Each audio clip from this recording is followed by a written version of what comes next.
நாமத்திற்கு மகிமை உண்டாவதாக. உங்கள் யாவரையும் ஆண்டவராகிய இயேசு கிறிஸ்துவின் இனிய நாமத்தினாலே எங்களுடைய HMBC திருச்சபை சார்பாக உங்களை நாங்கள் வாழ்த்துகிறோம். கர்த்தர் உங்களை ஆசீர்வதிப்பாராக. இப்பொழுதும் ஆண்டவர் தாமே இந்த வேத பாட கூட்டத்தை நமக்கு ஆசீர்வாதமாக தேவன் நடத்தி தரும்படிக்காக நம் எல்லோரும் கண்களை மூடி நாம் ஜெபிப்போம். மகா இரக்கமும் கிருபையும் அன்பும் நிறைந்த பரிசுத்தம் உள்ள பரலோக பிதாவே, ஆண்டவராகிய இயேசு கிறிஸ்துவே, பரிசுத்த ஆவியானவரே, உமக்கு நாங்கள் நன்றி செலுத்துகிறோம். இந்த மாலை வேளையிலும் இந்த காணொலி மூலமாக இந்த வேத பாட வகுப்புகளை நடத்த ஆண்டவர் கொடுத்த கிருபைக்காக உமக்கு நாங்கள் நன்றி செலுத்துகிறோம். இந்த வேத பாட வகுப்பிலே யாத்திராகும் புஸ்தகத்தில் உள்ள மகிமையான சத்தியங்களை தொடர்ச்சியாக நாங்கள் தியானித்துக் கொண்டிருக்க கர்த்தர் கிருபை பாராட்டினபடினால் உமக்கு ஸ்தோத்திரம். இன்றைக்கும் அதனுடைய சத்தியங்களை தொடர்ந்து நாங்கள் தியானிக்க எங்களை ஒப்புக் கொடுக்கிறோம். பரிசுத்த ஆவியானவர் தான் இந்த வேத வசனங்களை எங்களுக்கு விளக்கி காண்பிப்பீராக. இதை பார்க்கிற கேட்கிற எல்லா தேவ பிள்ளைகளுக்கும் இந்த சத்தியம் ஆசீர்வாதமாயிருக்க கர்த்தர் கிருபை தருவீராக என்று நாங்கள் ஜெபிக்கிறோம்.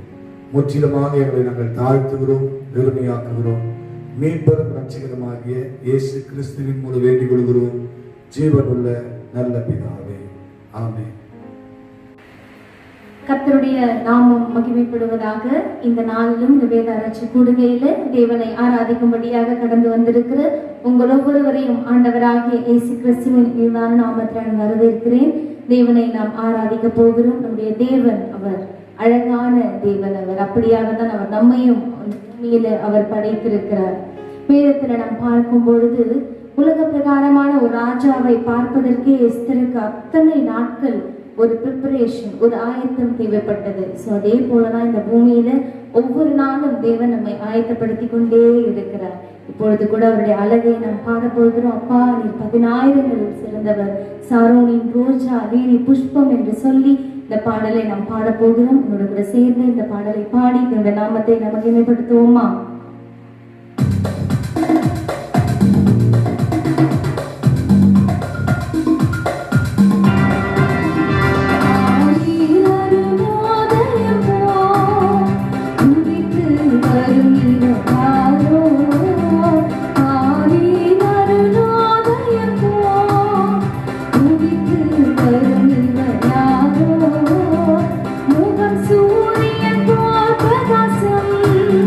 சத்தியம்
பின்னே ஓடிடுவேன், அவர் சமூகத்தில் மகிழ்ந்திடுவேன். இயேசுவே ஆத்மநேசரே, சாரோனின் ரோஜாவும் நீதி புஷ்பமும், 14,000 சிறந்தோம், 14,000 சிறந்தோம். இயேசுவே ஆத்மநேசரே, சாரோனின் ரோஜாவும் நீதி புஷ்பமும், 14,000 சிறந்தோம், 14,000 சிறந்தோம்.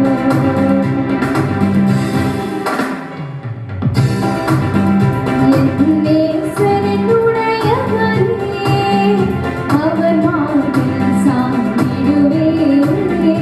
என் நேசரினுடையவரே, அவர் மார்பில் சாய்ந்திடுவேன். பரவானே வாய்ப்பாரே, நான் செல்வமே நல்கிடுவே. பரவானே வாய்ப்பாரே, நான் செல்வமே நல்கிடுவே. இயேசுவே ஆத்மநேசரே, சாரோனின் ரோஜாவும் நீதி புஷ்பமும், 14,000 சிறந்தோம், 14,000 சிறந்தோம். இயேசுவே ஆத்மநேசரே, சாரோனின் ரோஜாவும் நீதி புஷ்பமும், 14,000 சிறந்தோம், 14,000 சிறந்தோம். நாம் மகிழ்ந்து துதித்திடுவோம், ஆட்டுக்குட்டியின் மணநாளிலே. நாம் மகிழ்ந்து துதித்திடுவோம், ஆட்டுக்குட்டியின் மணநாளிலே. சுத்த பிரகாச ஆடையோடே பறந்திடுவோம் நாம் மேகத்திலே.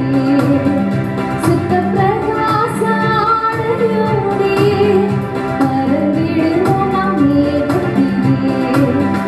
இயேசுவே ஆத்மநேசரே, சாரோனின் ரோஜாவும் நீதி புஷ்பமும், 14,000 சிறந்தோம், 14,000 சிறந்தோம். இயேசுவே ஆத்மநேசரே, சாரோனின் ரோஜாவும் நீதி புஷ்பமும், 14,000 சிறந்தோம், 14,000 சிறந்தோம், 14,000 சிறந்தோம். நம்முடைய தேவன் அவர் 14,000 சிறந்த தேவன்.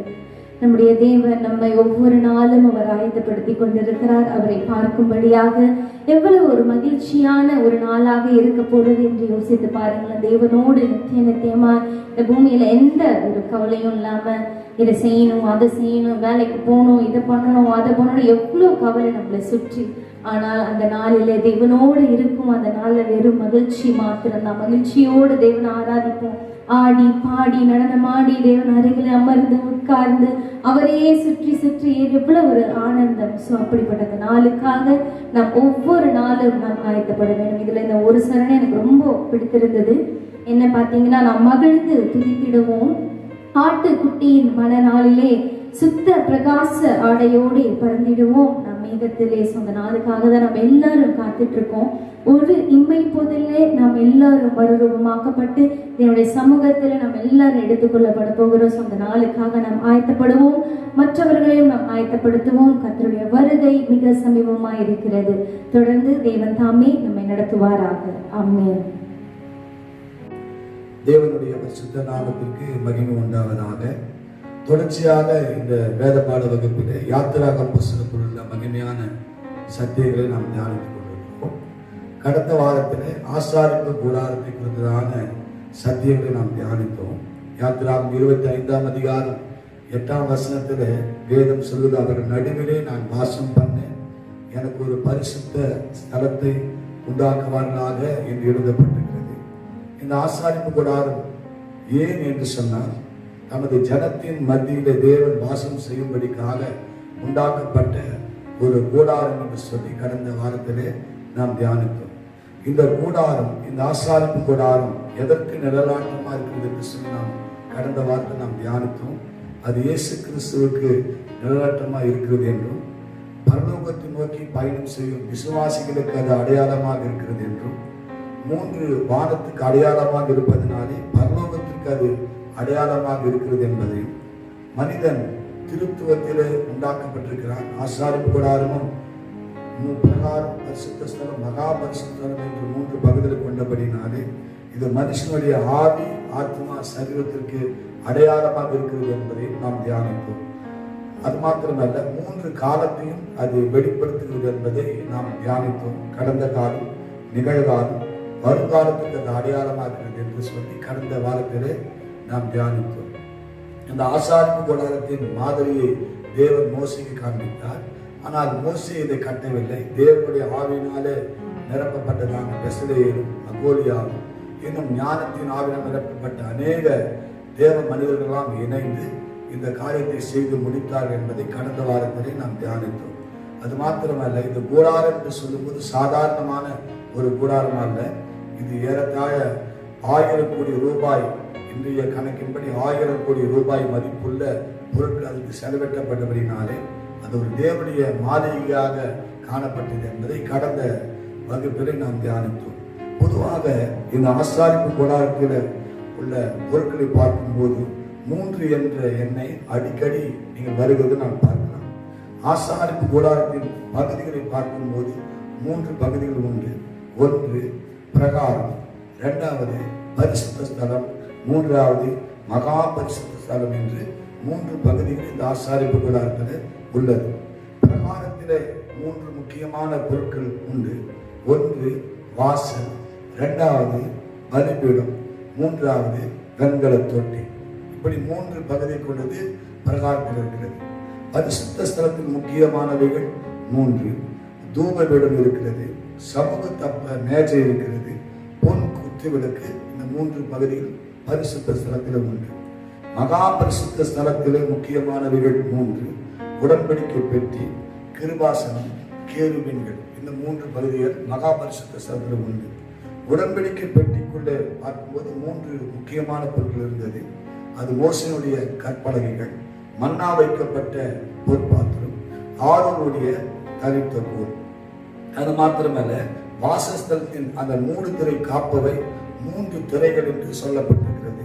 ஆட்டு மயிரால் செய்யப்பட்டதான ஒரு திரை, சிவப்பு தீர்ந்த ஆட்டுக்காடாத்தோல், 3வது தகசுத்தோல் என்றதான 3 பொருட்கள் அந்த வாசஸ்தலத்தின் திரையை காப்பவைகளாக காணப்பட்டது.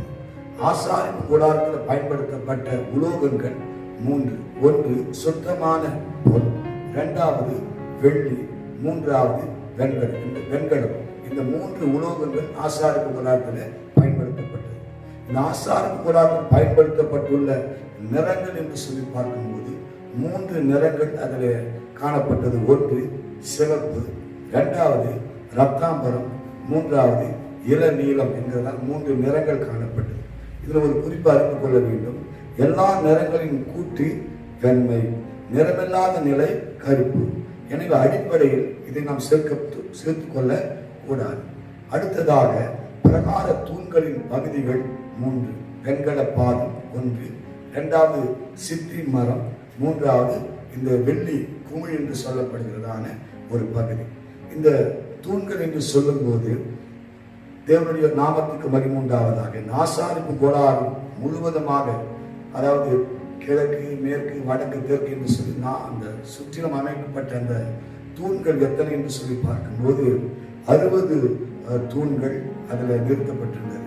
இந்த 60 தூண்களும் சம அளவாக செய்யப்பட்ட 5 முழம் உயரம் உள்ள தூண்களாக இருந்தது. ஒரு தூண் உயரம், ஒரு தூண் கொல்லம் என்று அப்படி அல்ல. இந்த 60 தூண்களும் 5 முழம் உயரமாக ஒரே அளவாக இது செய்யப்பட்டது. அதாவது இது எதை குறிக்கிறது சொல்லி பார்க்கும்போது சபையிலே உயர்ந்தவன் தாழ்ந்தவன் இல்லை, பெரியவன் சிறியவன் இல்லை, எல்லாம் சமமாக இருக்க வேண்டும் என்பதை இந்த தூண்கள் வெளிப்படுத்துகிறதை நாம் பார்க்கிறோம். இந்த தூண்கள் எதனால் செய்யப்பட்டது என்று சொன்னால் வெளியேறப்பெற்ற இந்த கேதுரு மரத்தினாலும் தேவதாரு பலகையினாலும் செய்யப்பட்டவை அல்ல. சாதாரணமாக இருக்கிறதான சித்தி மரத்தினாலே இது செய்யப்பட்டது. இது எதை குறிக்கிறது சொல்லி பார்க்கும்போது, பலவான்களை வெட்கப்படுத்தும்படிக்கு தேவன் பலவீனர்களை தெரிந்து கொண்டார் என்று எழுதப்பட்டிருக்கிறது. ஞானவான்களை வெட்கப்படுத்தும்படிக்காக தேவன் பைத்தியங்களை தேவன் தெரிந்து கொண்டார் என்று வேதம் சொல்லுகிறது.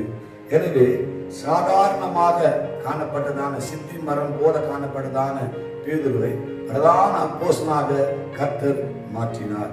தேவனுடைய நாமத்துக்கு ஸ்தோத்திரம் உண்டாவதாக. இந்த 60 தூண்களும் திருச்சபையின் ஐக்கியத்தை காண்பிக்கிறதை நாம் அறிந்து கொள்ள வேண்டும். இந்த 60 தூண்களும் கீழே விழாதபடிக்கு கீழே அடிப்பு வேலையில ஒரு கயிறினால் இறுக கட்டப்பட்டு இந்த 60 தூண்களும் ஒரே நிலையாய் நிற்கும்படி செய்யப்பட்டது. அது என்ன கயிறு சொல்லி பார்க்கும்போது அன்பின் கயிறு என்பதை அறிந்து கொள்ளலாம். அது மாத்திரமல்ல, இந்த தூண்கள் பலகைகள் பூமியில் குழி தோண்டி புதைக்கப்படவில்லை. அது சாதாரணமாக பூமியில மேலேயே அது நிறுத்தப்பட வேண்டும். குழி தோண்டி அந்த தூண்களை புதைக்கக்கூடாது. இது ஆசாரிப்பு கூடாரம் பூமியிலே அது ஸ்தாபிக்கப்பட்டாலும் பூமியோடு ஒட்டி கொள்கிற அனுபவம் இல்லாமல் இருக்கிறது என்பதை வெளிப்படுத்துகிறது. அதாவது சபையானது பூமியிலே இருந்தாலும் பூமியோடு கூட அந்த உறவு கொள்ளாதபடிக்கு, பூமியோடு கூட சார்ந்து வாழாதபடி இருக்க வேண்டும் என்பதை இந்த காரியம் நமக்கு வெளிப்படுத்துகிறதை நாம் அறிந்து கொள்ள வேண்டும்.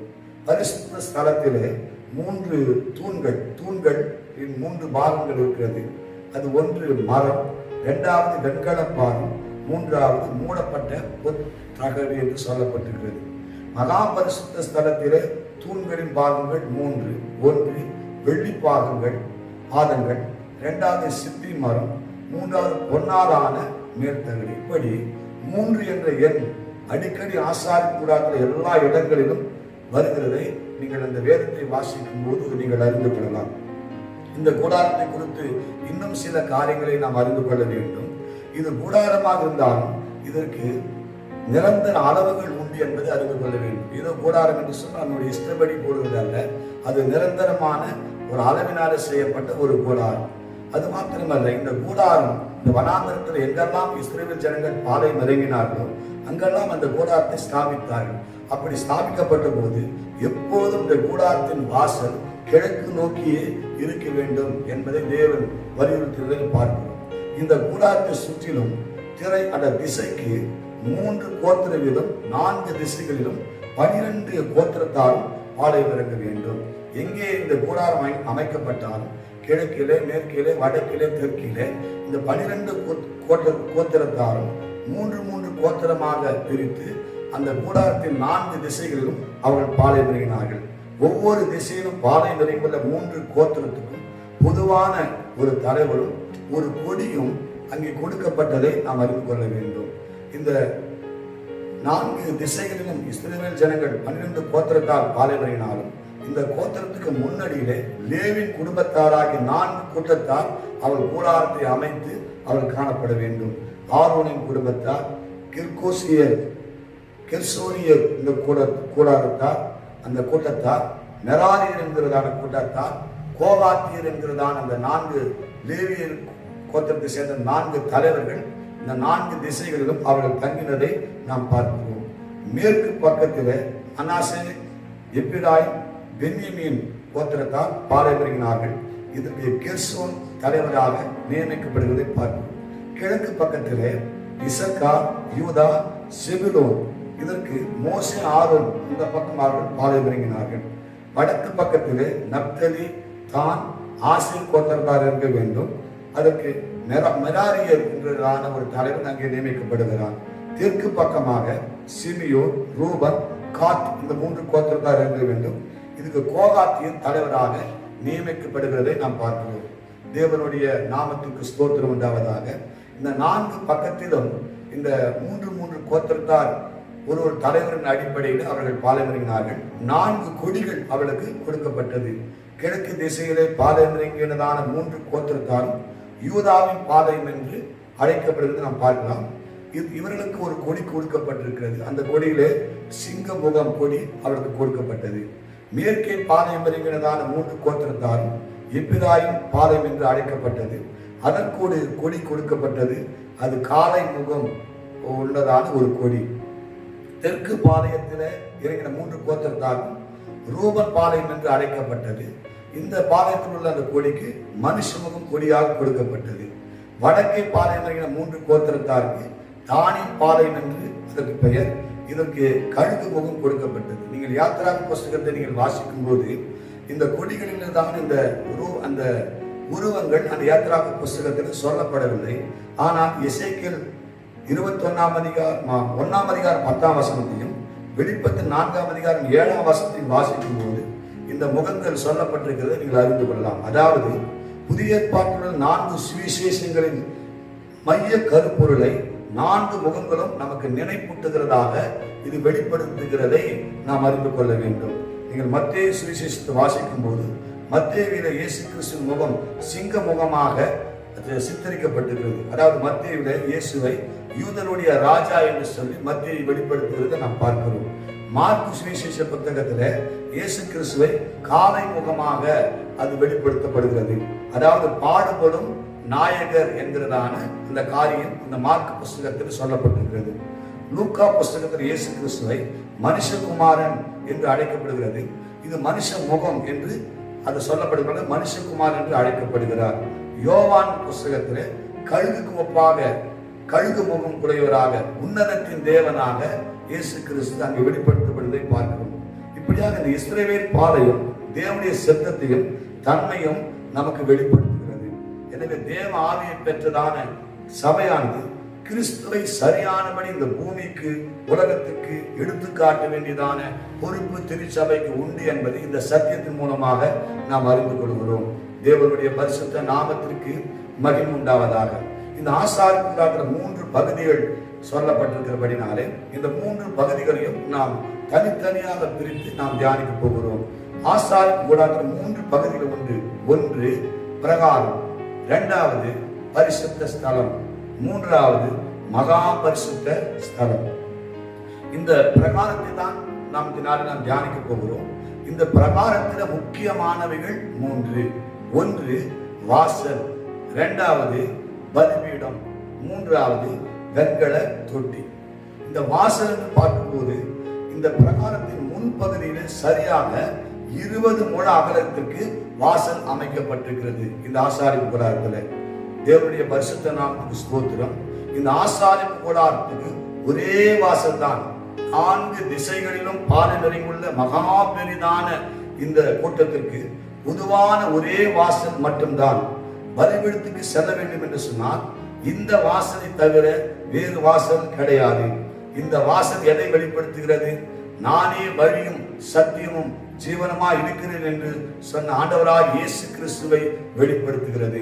யோவான் 14ஆம் அதிகாரம் 6ஆம் வசனத்தை வாசிக்கும் போது அந்த வேத பகுதியை நாம் அறிந்து கொள்ளலாம். ஆசாரிப்பு கூடாரத்துக்குள்ளே போக வேண்டும் என்று சொன்னால் பக்க வாசலே கிடையாது. அதே போல தேவனுடைய ராஜ்யத்துக்குள்ளே பிரவேசிக்க வேண்டும் என்று சொன்னால் இயேசுவை அல்லாமல் தேவனுடைய ராஜ்யத்துக்குள்ளே ஒரு மனுஷன் பிரவேசிக்க முடியாது என்பதை இந்த சத்தியம் வெளிப்படுத்துகிறது. இன்றைக்கும் இந்த பூமியில பல இடங்களிலே மரியார் ஒரு வாசலாக, அந்தோனியர் வாசலாக, சோசியப்பர் வாசல் என்று ஒரு வாசலாக, அநேகர் பக்க வாசலாக தேவராஜ்யத்துக்கு நுழைய முயற்சிக்கிறார்கள். பரலோகம் செல்ல ஒரே வாசல் மாத்திரமே உண்டு. அது ஆண்டவராகிய இயேசு கிறிஸ்து மாத்திரமே என்பதை அறிந்து கொள்ள வேண்டும். அது மாத்திரமல்ல, இந்த வாசல் கவர்ச்சிக்கிற ஒரு வாசலாக அது காணப்பட்டது.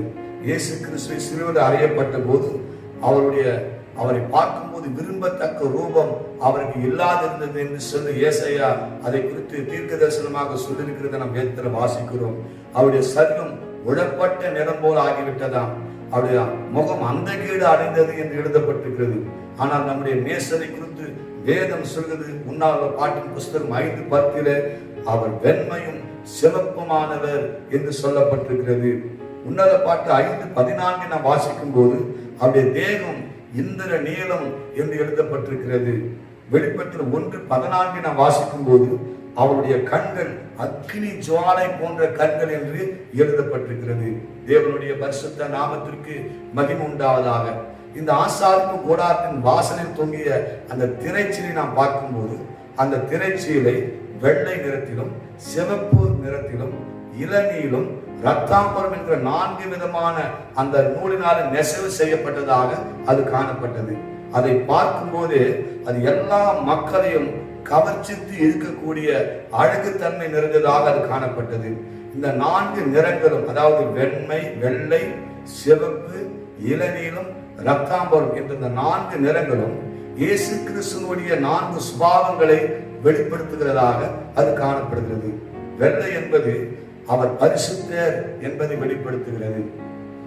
இது உன்னத பாட்டு 5:10 சொல்லப்பட்டிருக்கிறது. சிவப்பு என்பது அவர் ரட்சகர் என்பதை நமக்கு வெளிப்படுத்துகிறது. ஏன்னா நம்முடைய தேவன் வெண்மையும் சிவப்புமானவர் என்று உன்னத பாட்டு 5:10 சொல்லப்பட்டிருக்கிறது. இளநீலம் என்பது அவர் உன்னதமான தேவன் என்பதை சொல்லுகிறது. உன்னத பாட்டு 5:14 இதை நீங்கள் வாசிக்கலாம். ரத்தாம்பரம் என்பது அவர் ராஜா என்று சொல்லப்பட்டிருக்கிறது. ராஜா என்பதை வெளிப்படுத்துகிறது. மார்க் 15 அதிகாரம் 17-18 இதை வெளிப்படுத்துகிறது, நீங்கள் அறிந்து கொள்ளலாம். எனவே இன்று வரை பலர் அவரால் கவர்ச்சிக்கப்பட்டு இழுக்கப்பட்டு அவருக்கு சொந்தமாகிறார்கள் என்பதை நாம் அறிந்து கொள்ள வேண்டும். அந்த ஆசாரக்கூடத்தின் வாசல் அந்த திரையை நாம் பார்க்கும்போது எல்லா மனுஷராலும் கவர்ச்சித்து இழுக்கக்கூடிய அழகு தன்மை நிறைந்ததாக அது காணப்பட்டது. எனவேதான் இன்று வரை இயேசு அநேகர் இழுத்து கொடுக்கிறதை நாம் பார்க்கிறோம். அநேக ஜனங்கள் அவருக்கு சொந்தமாகி கொடுக்கிறார்கள் என்பதை நாம் அறிந்து கொள்கிறோம். பிலாத்து இயேசு கிறிஸ்துவை குறித்து சொல்கிறான், இவர்கள் குற்றம் ஏதும் நான் கண்டுபிடிக்கவில்லை, குற்றமற்றவர் என்று சொல்லி பிலாத்து சாட்சி கொடுக்கிறான். பிலாத்துடைய மனைவி, அவர் ஒரு நீதிமான், அவர் நிமித்தம் நான் சொப்பனத்தில் வெகு பாடுபட்டேன், அந்த நீதிமானுக்கு ஒன்றும் செய்யாதீர்கள் என்று சொல்லி பிலாத்தின் மனைவி இயேசு கிறிஸ்து நீதிமான் என்று சாட்சி கொடுத்து நாம் பார்க்கிறோம். யூதாஸ் காரியத்தை இயேசுவை காட்டி கொடுத்த யூதாஸ் காரியத்து அவன் சொல்கிறான், குற்றமில்லாத ரத்தத்தை நான் காட்டி கொடுத்தேனே என்று சொல்லி அவன் மனஸ்தாபப்படுகிறதை நாம் பார்க்கிறோம். இயேசுவை சிலுவையில் அறைய கொண்டு போன அந்த 100க்கு அதிபதி சொல்கிறான், மெய்யாகவே இவர் தேவனுடைய குமாரன் என்று சொல்லி அவன் சாட்சி கொடுக்கிறான். இப்படி இயேசு எல்லாராலும் கவர்ச்சிக்கப்பட்டு கவர்ந்து கொள்ளப்பட்ட ஒரு தேவ குமாரனாக அவர் வெளிப்படுகிறார். இயேசு பாவியாக சிலுவையிலே அவர் அறையப்படவில்லை, நம்முடைய பாவத்துக்காக சிலுவையில் அறையப்பட்டார் என்று இந்த சத்தியம் எவருக்கு புரிகிறதோ அவளுக்கெல்லாம் இயேசு கிறிஸ்து தேவனுடைய குமாரனாக இருக்கிறார். கர்த்தருடைய நாமத்துக்கு மகிமை உண்டாவதாக. அது ஒரே வாசல். இரண்டாவது அது கவர்ச்சிக்கும் வாசல். மூன்றாவது அது ஒரு இடுக்கமான வாசல். ஆசாரிப்பு கூடாரத்தின் வாசல் 20 முழமாக இருந்தாலும் அந்த 5 முழ இடைவெளிக்கு ஒரு தூண் நிறுத்தப்பட்டிருக்கும். இதனுள்ள நுழைய விரும்புகிறவர்கள் தங்களை ஒடுக்கிதான் செல்ல வேண்டும். அந்த தூண்களுக்கு இடையே பக்கவாட்டிலே அந்த திரைச்சிலை கட்டப்பட்டிருக்கும். மேலே இருந்து அந்த சிரத்தில தூக்கி தான் உள்ளே நெருக்கப்பட்டு ஒடுக்கப்பட்டு அவர்கள் போக வேண்டும். அந்த திரைச்சலுக்கு கீழே மேல் நோக்கி உயர்த்தி பிடித்துக் கொண்டே அவர்கள் அந்த வாசலுக்குள்ளே பிரவேசிக்க வேண்டும். அதாவது இது எதை வெளிப்படுத்து என்று சொல்லி பார்க்கும்போது, பாவத்தோடும் பெருமையோடும் எந்த மனுஷனும் கிறிஸ்துவுக்குள்ளே வர முடியாது என்பதை இது வெளிப்படுத்துகிறது. எனவே வாசலுக்கு வெளியே நிற்கிறவர்கள் உள்ளே நிற்கிறதால் எந்த பொருளையும் அவள் காண முடியாது. இது எதை வெளிப்படுத்துகிறது சொன்னால், இடுக்கமான வாசலாகிய இயேசு கிறிஸ்துவுக்குள் ஒரு மனுஷன் விசுவாசத்தோடு வந்தால் மாத்திரமே பாவ மன்னிப்புக்கான வழியும் மகிமையை காண்பதற்கான அந்த வழியும் அவன் காண முடியும் என்பதை இந்த சத்தியம் நமக்கு வெளிப்படுத்துகிறது. தேவனுடைய நாமத்துக்கு ஸ்தோத்திரம் உண்டாவதாக. இரண்டாவதாக இந்த பிரகாரத்திலே காணப்படுவது முதலாவது வாசல், இரண்டாவது பலிபீடம். யாத்திராகமம் புஸ்தகம் 27 அதிகாரம் 1ஆம் வசனத்தை வாசிக்கும் போது 5 முழ நீளமும் 5 முழ அகலமாக சித்தி மரத்தினாலே ஒரு பலிபீடத்தை உண்டாக்குவாயாக, அது சதுரமும் 3 முழம் உயரமாய் இருக்க கடவுது என்று வேதம் சொல்கிறது. பிரகாரத்தின் வாசலை கடந்தவுடனே முதலிலே நாம் சந்திப்பது இந்த பலிபீடம். இந்த பலிபீடம் சித்தி மரத்தினாலே செய்யப்பட்டு வெண்கல தகட்டால் மூடப்பட்டதால் இது வெண்கல பலிபீடம் என்று சொல்லும் அழைக்கப்படுகிறது. இது மேல பலிகள் தகனிக்கப்படுவதால் தகன பலிபீடம் என்று சொல்லியும் இதை நாம் அழைக்கலாம். இந்த பலிபீடம் எதை வெளிப்படுத்துகிறது என்று நாம் சொல்லி பார்க்கும்போது, எபிரேயர் 13ஆம் அதிகாரம் 10ஆம் வசனத்துல நமக்கு ஒரு பலிபீடம் உண்டு என்று எழுதப்பட்டிருக்கிறது. இயேசு கிறிஸ்துவை குறித்து எழுதப்பட்டிருக்கிறது. கிறிஸ்துவே நமக்கு பலிபீடம். ஒன்றை நாம் அறிந்து கொள்ள வேண்டும், பலிபீடமும் அவரே தான், பலியும் அவரே தான். தேவனுடைய நாமத்துக்கு மகிமை உண்டாவதாக. யாத்திராகமம் புஸ்தகம் 38ஆம் அதிகாரம் 1-2 வாசிக்கும் போது, தகன பலிபீடத்தையும் சித்தி மரத்தினால் உண்டாக்கினான். 5 முழம் நீளமும் 5 முழ அகலமும் சதுர வடிவும் 3 முழ உயரமானது. அதில் 4 முனைகளிலும் அதனோடு கூட ஏகமாயிருந்த அது 4 கொம்புகளையும் உண்டாக்கி அதை வெண்கலத்தால் மூடியும் எழுதப்பட்டிருக்கிறது. இந்த பலிபீடமானது சதுரமானது. அதே போல இயேசுவும் 4 திசைகளில் உள்ள மக்களுக்கு பாரபட்சவர் என்பதை இந்த பலிபீடம் நமக்கு வெளிப்படுத்துகிறது. இந்த பலிபீடத்துல 4 முனைகளிலும் 4 கொம்புகள் உண்டு. அந்த பலிபீடத்தில் பார்க்கும்போது 4 கொம்புகள் போல அது செய்யப்பட்டிருக்கும். இந்த கொம்பு என்பது எதை குறித்து என்று சொன்னால் பலனை குறிக்கிறது. சங்கீதம் 92:10 நீங்கள் வாசிக்கும் போது, என் கொம்பை காண்டாமரத்து கொம்பை போல உயர்த்தினேன், புது எண்ணெயினால் நான் அபிஷேகம் பண்ணப்படுகிறேன் என்று சொல்லி தாவீது சொல்கிறார். இந்த பலிபீடத்தின் கொம்புகள் கிறிஸ்துவின் வல்லமையை அது காண்பிக்கிறது. கிறிஸ்துவின் வல்லமை எப்படிப்பட்ட வல்லமை? அவர் ரட்சிக்க வல்லமுள்ள தேவன், அவர் குணமாக்க வல்லமுள்ள தேவன், அவர் போஷிக்க வல்லமுள்ள தேவன், அவர் முற்றும் முடிய நம்மை காக்க வல்லமுள்ள தேவன். இந்த சத்தியத்தை அந்த கொம்புகள் வெளிப்படுத்துகிறது. எனவே வாசல் என்பது கிறிஸ்துவுக்குள் நாம் விசுவாசம் வைத்ததை காண்பிக்கிறது. பலிபீடம் என்பது நம்முடைய பாவங்கள் இயேசுவிடம் அறிக்கை செய்தால் நம்மை மன்னித்து ரட்சிக்கிறார் என்பதை இந்த பலிபீடம் நமக்கு வெளிப்படுத்துகிறது. தேவனுடைய பரிசுத்த நாமத்திற்கு மகிமை உண்டாவதாக. 3ஆவதாக இந்த பிரகாரத்தில் வெண்கல தொட்டி. இதை குறித்து யாத்திராகம புஸ்தகம் 30ஆம் அதிகாரம் 17-21 வசனங்களை வாசிக்கும் போது இந்த வெண்கல தொட்டியை குறித்து அங்கு எழுதப்பட்டிருக்கிறது. இந்த பிரகாரத்துல இந்த பலிபீடத்துக்கும் வெண்கல தொட்டிக்கும் இடையிலே நிற்பது, அதாவது பிரகாரத்த பலிபீடத்துக்கும் வாசஸ்தலத்துக்கும் இடையே இருப்பது இந்த வெண்கல தொட்டியாகும். இது முழுவதும் வெண்கலத்தான செய்யப்பட்ட ஒரு தொட்டியாகும். இதற்கென ஒரு குறிப்பிட்ட ஒரு அளவோ ஒரு வடிவமோ கிடையாது. அது போல செய்யப்பட்டது. இந்த வெண்கல தொட்டி தண்ணீராலே எப்போதும் நிரப்பப்பட்டிருக்க வேண்டும்.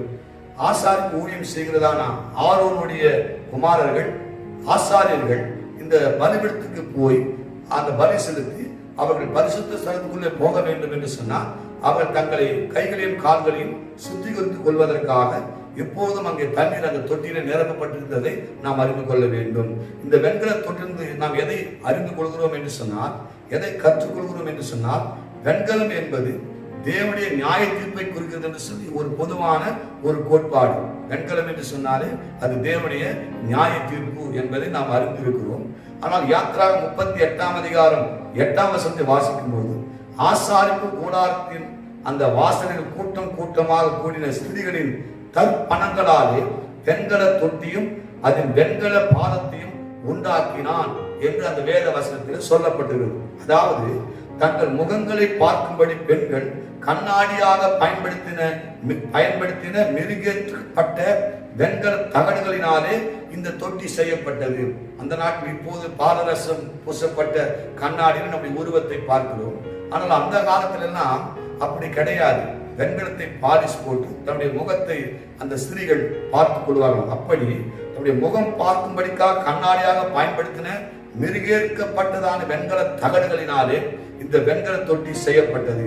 எனவே இந்த வெண்கல தொட்டியை கண்ணாடி தொட்டி என்று சொன்னாலும் அது தவறில்லை. கண்ணாடியை போல் அந்த தொட்டி காணப்படும்.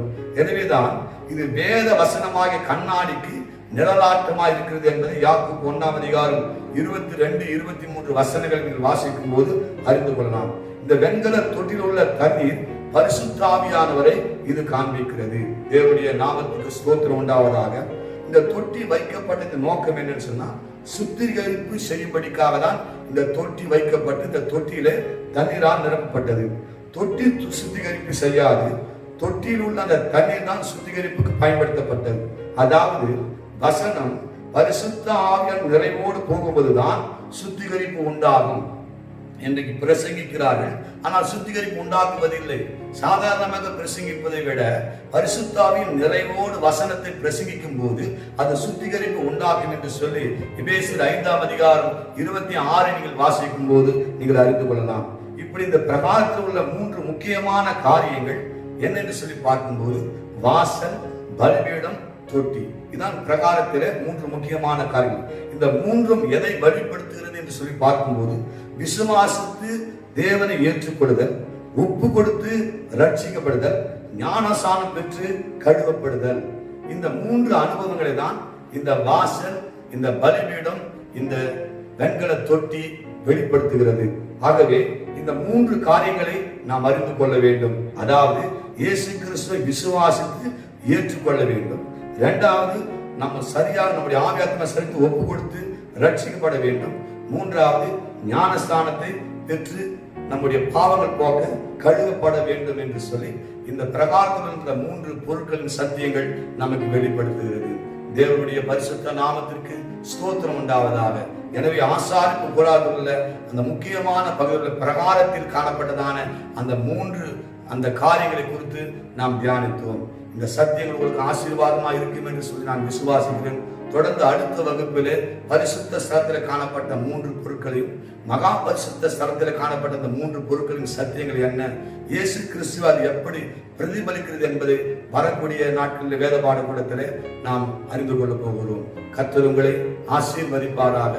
உங்களுக்கு நேரம் வந்தால் யாத்திரா புஸ்தகத்தை நீங்கள் வாசித்து பாருங்கள். இந்த சத்தியத்தை நீங்கள் அறிந்து கொள்ளலாம். கண்களை மூடி நாம் ஜெபிப்போமா? மகா இரக்கமும் கிருபையும் அன்பும் நிறைந்த பரிசுத்தம் உள்ள பரலோக பிதாவே, ஆண்டவராகிய இயேசு கிறிஸ்துவே, பரிசுத்த ஆவியானவரே, உமக்கு நாங்கள் நன்றி செலுத்துகிறோம். இந்த நாளிலும் இந்த காணொளி மூலமாக இந்த வேதபாட சத்தியங்களை கற்றுக்கொள்ள அறிந்து கொள்ள எங்களுக்கு கிருபை பாராட்டினபடினால் உங்களுக்கு ஸ்தோத்திரம். ஆசாரிப்பு கூடாரத்தில் உள்ள மகிமையான காரியங்களை எங்களுக்கு நீர் சொல்லிக் கொடுத்து கொண்டிருக்கிறீர்கள் ஆண்டவரே. இந்த ஆசாரிப்புறத்தில் பயன்படுத்தப்பட்ட பொருட்கள் 3 எதையெல்லாம் வெளிப்படுத்து என்பதை நாங்கள் தியானித்தோம். அந்த தூண்களுடைய சத்தியம் என்ன என்பதை நாங்கள் தியானித்தோம். பிரகாரத்திலே காணப்பட்டதான அந்த 3 காரியங்கள், வாசல், பலிபீடம், வெண்கல தொட்டி, இது எதை வெளிப்படுத்துகிறது என்பதை நாங்கள் தியானித்தோம். அப்பா ஆண்டவர், இந்த சத்தியங்களுடைய ஆவிக்குரிய வாழ்க்கையில ஒரு ஆண்டவரே இன்னும் நாங்கள் வளர எங்களுக்கு இது உறுதுணையா இருக்க தயவுக்காக ஸ்தோத்திரம். தொடர்ந்து வரக்கூடிய நாட்டில் இந்த மகிமையான சத்தியங்கள் இன்னும் நாங்கள் அறிந்து கொள்ள ஆண்டவர் தாமே எங்களுக்கு கிருபை தருவீராக. இதை பார்த்து கேட்ட ஒவ்வொரு பிள்ளைகளையும் நீர் ஆசீர்வதியும். இயேசு கிறிஸ்துவின் மூலம் வேண்டிக் கொள்கிறோம் ஜீவனுள்ள நல்ல பிதாவே, ஆமென். என் ஆத்துமாவே கர்த்தரை ஸ்தோத்திரி, என் முழு உள்ளமே அவருடைய பரிசுத்த நாமத்தை ஸ்தோத்திரி. என் ஆத்துமாவே கர்த்தரை ஸ்தோத்திரி, அவர் செய்த சகல உபகாரங்களை மறவாதே. நம்முடைய கர்த்தராகிய இயேசு கிறிஸ்துவின் கிருபையும் பிதாவாகிய தேவனுடைய அன்பும் பரிசுத்த ஆவியானுடைய அந்யோன்ய ஐக்கியமும் இன்றும் என்றும் சதா காலங்களிலும் நம் அனைவரோடு கூட இருப்பதாக. ஆமென். God bless you. கர்த்தர் உங்களை ஆசீர்வதிப்பாராக. ஆமென்.